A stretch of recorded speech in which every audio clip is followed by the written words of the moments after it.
E aí, vamos estudar a lição? Muito obrigado por ter nos acompanhado ao longo dessa semana, por ter compartilhado a lição, por ter deixado o seu comentário. Alguns deles apareceram aqui nas notas de rodapé. E Deus abençoe muito a sua vida, como só Ele sabe fazer, como só Ele pode fazer. Graça e paz inunde o seu coração. Olha, observamos que Deus quer que trabalhemos, mas Deus também quer que descansemos.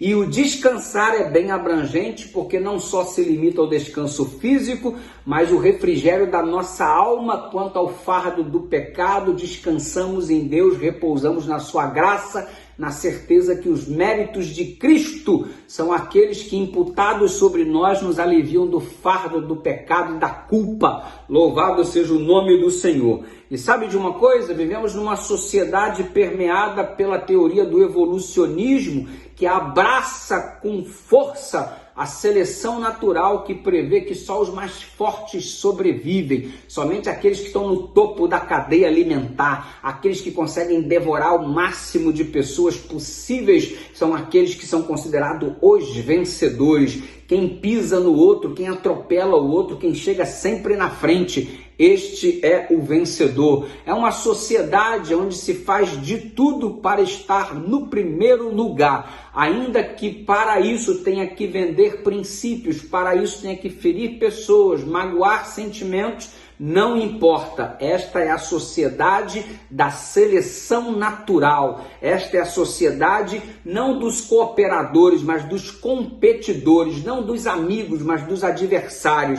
E infelizmente este comportamento não só permeia o mundo econômico, o mundo do status social, da luta pelos cargos no ambiente de trabalho, como também invadiu as famílias, e nos lares temos as competições, nas igrejas temos as competições. Que triste, deveríamos ser cooperadores e não competidores. O resultado é que transformamos-nos em inimigos uns dos outros, quando deveríamos ser amigos. É isso que prevê o Evangelho. Deveríamos ser irmãos e não inimigos. Mas estamos aí neste mundo louco de competição, um querendo ser melhor do que o outro. O resultado? Contínuo estresse que nos faz ficar doentes. Somos pessoas adoecidas por causa desta loucura da vida. Em pensar que em 1899 o recorde de velocidade foi quebrado.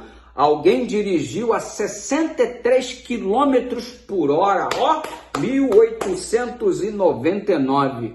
Alguém dirigiu um carro a 63 km por hora. Hoje, os carros são muito mais velozes, os aviões são fantasticamente velozes, nós temos internets fantásticas, celulares absurdamente tecnológicos, estamos aí. No entanto, isso não diminuiu a nossa pressa, não diminuiu o nosso estresse, aumentou o nosso estado de competição, nos tornou ainda mais inimigos uns dos outros nesse estado contínuo de seleção natural, aonde tentamos sempre deixar o outro para trás.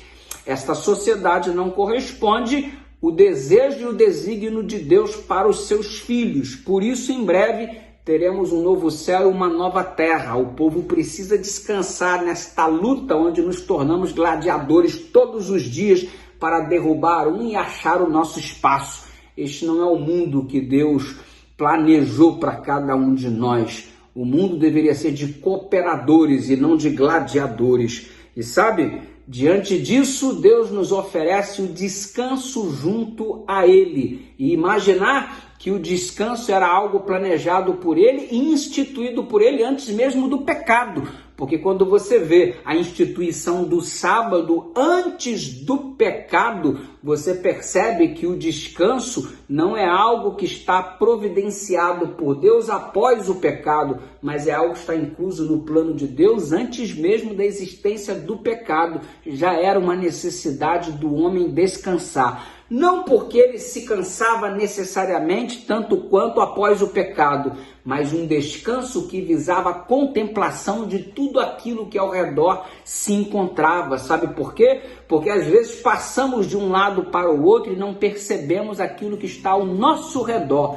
E é duro você ver, você ter um filho crescendo e você não perceber isso. É duro você ter um cônjuge e não perceber o cônjuge que está ao seu lado, não notar detalhes e minúcias, pois assim tem sido a vida por causa desse estresse louco. Não estamos percebendo o detalhe da flor que cresce, do filho que se desenvolve ou do teu próprio cônjuge que faz uma modificação no cabelo ou algo qualquer. Estamos perdendo os detalhes que fazem toda a diferença na vida. Talvez a contemplação seja algo necessário, mas para isso temos que parar essa correria louca da vida, descansar um pouco e em meio a isso contemplar melhor o que está ao nosso redor.